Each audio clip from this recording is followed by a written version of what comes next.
Hello friends, welcome back to my channel. आज मैं आपके लिए एक न्यू सीरीज़ लेकर आई हूँ जिसका कॉन्सेप्ट है कॉन्ट्रैक्ट मैरिज के ऊपर। और ये एक रिवेंज स्टोरी भी है।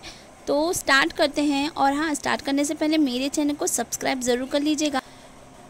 एपिसोड की शुरुआत में एक आदमी दिखाया जाता है जिसके चेहरे पे नकाब होता है और कुछ लोगों ने उसे पकड़ा हुआ होता है। असल में ये होते हैं प्रेसिडेंट चैंग्स ग्रुप के मालिक। वो बोल रहे होते कि मुझे मत मारो, तुम लोगों ने मेरी कंपनी तो पहले ही बर्बाद कर दी, अब और क्या चाहिए तुम लोगों को। वो बहुत रो रहा होता है और बोलता है कि आप लोगों ने योहान को कॉन्ट्रैक्ट साइन करने के लिए कहा था, अब पूछ रहे हो कि मुझे क्या चाहिए। वो कहता है कि मेरी बेटी के साथ कुछ भी मत करना, सब मेरी ही गलती है। तो वो आदमी बोलता है कि अंकल चैन, खेल तो अभी शुरू हुआ है। और ये कहकर वो हंसने लग जाता है और अब उसके हाथ में एक रिमोट दिखाया जाता है जो कि वो दबा देता है। मिस्टर चैंग के बदन पे बम लपटा हुआ होता है और उसके टाइमर शुरू हो जाता है। सीन यहीं पे कट हो जाता है। अगले सीन में हमें एक्स क्लब दिखाया जाता है जहाँ पर एंट्री होती है हमारे मेन लीड हीरो की, जिसका नाम होता है यी चैंगसी, जो कि प्रेसिडेंट होता है यी ग्रुप का और बहुत ही ज़्यादा फेमस इंसान होता है। और लड़कियां भी उसे देख देख के पागल ही हो जा रही होती। अब वो जाकर बैठ जाता है, तभी एंट्री होती है शाओ शाओ की, जो शराब के गिलास में नशे की गोली डालकर लेकर आती है चेंगसी के पास और बोलती है, भाई चेंगसी आप यहाँ पर बैठे हुए हैं। तो चेंगसी बोलता है कि मैं यहाँ पे इंतज़ार कर रहा हूँ अपने दोस्त चेंगयन और योनिंग का। तो वो बोलती है, क्या मैं यहाँ पर बैठ जाऊँ। तो वो उसे बैठने दे देता है। अब वो उसे ड्रिंक ऑफ़र करती है तो वो उसका ग्लास ले लेता है और उसकी लिपस्टिक को पोंछ कर उसे पीने लग जाता है। थोड़ी देर बाद उसको नशा चढ़ने लग गया होता है और उसे थोड़ा चक्कर आने लग जाता है। तभी वहाँ पर उसका दोस्त आ जाता है और वो बोलता है कि कितने दिन हो गए तुम्हें यहाँ देखे हुए, मैं बहुत खुश हूँ, चलो साथ में ड्रिंक करते हैं। और सारे लोग मिलकर एक साथ ड्रिंक करते हैं। उसका दोस्त एक लड़की के साथ में होता है, तभी पीछे से एक लड़की आवाज़ देती है और बोलती है कि ये क्या हो रहा है। उसे देखकर उसका दोस्त तो भाग ही जाता है। यिंसी को वापस से चक्कर आने लग जाता है। शाओ शाओ कहती है कि तुम ठीक तो हो ना, और वो कहती है लाओ मैं मदद कर देती हूँ, चलो मैं तुम्हें ले चलती हूँ। सीन यहीं पे कट हो जाता है। अगले सीन में हमें एक कार में एक लड़की दिखाई जाती है जो कि बहुत रो रही होती है और कहीं जा रही होती है। अब हमें यंगसी दिखाया जाता है जिसको शाओ शाओ जो होता है अपने साथ ले जाती है और उसके साथ में बहुत चिपकने की कोशिश कर रही होती है, लेकिन उसे थोड़ा होश रहता है, इसलिए वो उसे धक्का मारकर वहाँ से चला जाता है। वो सोचती है कि मेरे करे किराए पे तो पानी ही फिर गया। आंटी बाई उसका इंतज़ार कर रही होती है। तभी वहाँ पर मेड आकर बताती है कि मिस चैन आ गई है। तो वो बोलती है कि वो यूहान से बोलती हैं कि मैं तुम्हारा यहाँ पर कब से इंतज़ार कर रही थी, तुम्हारे पापा ने मुझे सब कुछ बता दिया है, फिक्र मत करो सब ठीक हो जाएगा, तुम्हारे पापा सब संभाल लेंगे। यूहान अपनी आंटी बाई को शुक्रिया अदा करती है और माफ़ी भी मांगती है कि मेरी वजह से आपको परेशानी हुई। तो आंटी बाई बोलती है कि ऐसा मत बोलो, हम एक फैमिली की तरह ही हैं, तुम आराम से यहाँ रह सकती हो। और वो उसे उसके कमरे की तरफ भेज देती है। यूहान जो होती है वो बहुत ही ज़्यादा परेशानी होती है और शराब पीने लग जाती है। उसे याद आता है कि उसके पापा ने उससे कहा था, उसके पापा ने उसको बोला था कि ये फैमिली मेरे बहुत पुराने दोस्त हैं, तुम वहाँ पर चली जाओ, वहाँ तुम्हें कोई परेशान नहीं करेगा और जब तक मैं न बुलाऊँ तुम वापस नहीं आना। जब सब कुछ ठीक हो जाएगा तो मैं तुम्हें बुला लूँगा। यूहान कुछ भी मत पूछना, बस चली जाओ यहाँ से। ये कहकर उसके पापा उसे वहाँ से भेज देते हैं। और ये सब बातें सुनकर ये सारी बातें याद करके यूहान और ज़्यादा परेशान हो रही होती है। और दूसरी तरफ उसके बॉयफ्रेंड ने भी उसे बिजनेस के लिए ही उसको धोखा दे दिया था, तो ये सोचकर तो वो और भी ज़्यादा टूट गई थी। इसी चक्कर में वो भी बहुत ज़्यादा ड्रिंक कर लेती है और बहुत ही ज़्यादा टल्ली हो जाती है। अगले सीन में हमें चेंगसी दिखाया जाता है जो कि घर पहुंचता है। वो बहुत ज़्यादा नशे की हालत में होता है।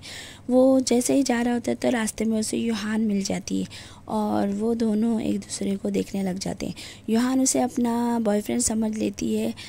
उसे लगता है कि वो उसे मनाने के लिए आ गया है और इसी चक्कर में दोनों एक दूसरे को किस करने लग जाते हैं और रात में इंटीमेट हो जाते हैं। सुबह जब उनकी आँख खुलती है तो दोनों को ही समझ में नहीं आता कि आखिर हुआ क्या। और यूहान जो होती है वो उस पर चिल्लाकर और दोनों लड़ाई करने लग जाते हैं और फिर यूहान वहाँ से चली जाती है। अब सीन दिखाया जाता है ब्रेकफास्ट टेबल का। वहाँ पर उसके पापा बताते हैं कि ये यूहान है और ये मेरे दोस्त की बेटी है और अब ये कुछ दिनों के लिए यहीं पे रहेगी, तो तुम दोनों भी दोस्ती कर लो। दोनों तो एक दूसरे से नज़रें चुरा रहे होते हैं और इसी तरह 2 महीने बीत जाते हैं। अब यूहान पेड़ों को पानी दे रही होती है, तभी अचानक से वो बेहोश होकर वहीं गिर जाती है। उसकी मम्मी बहुत ज़्यादा घबरा जाती है, वो डॉक्टर को बुलाती है। डॉक्टर उसे बोलता है कि घबराने की कोई भी बात नहीं है, ऐसी हालत में तो ये सब होना आम बात है। उसकी माँ कहती हाँ हाँ हाँ सही कहा आपने। जब भी वो बोलता है कि ये प्रेग्नेंट है, ये सुनने के बाद तो उसकी माँ भी बहुत ज़्यादा चौंक जाती है। नर्स आके बोलती है कि आपकी बहू एकदम ठीक है, आप तो बहुत ज़्यादा खुश होंगी ना कि आपका ग्रैंडसन आने वाला है।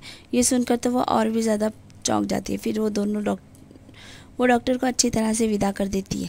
फिर उसके बाद वो यूहान के पास आती है और बोलती है कि क्या तुम मुझे कुछ बताना नहीं चाहती?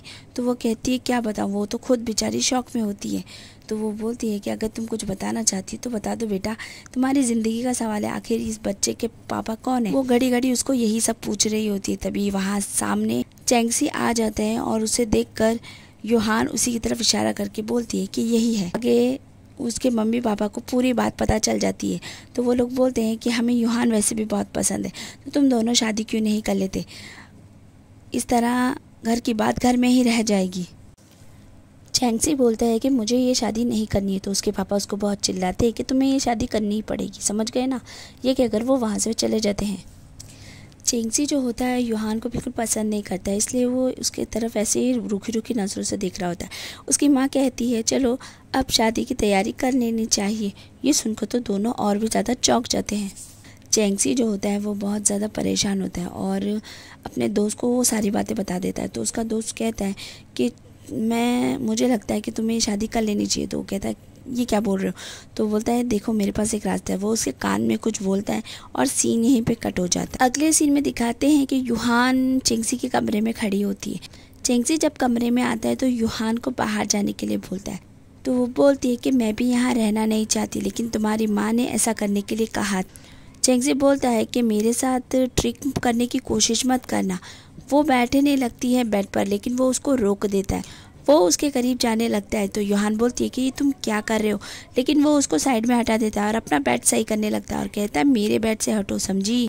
यूहान बोलती है कि मैं कहाँ पर सोऊंगी? चैंगसी बोलता है कि ये ज़मीन है ना, यहाँ पर सो जाओ।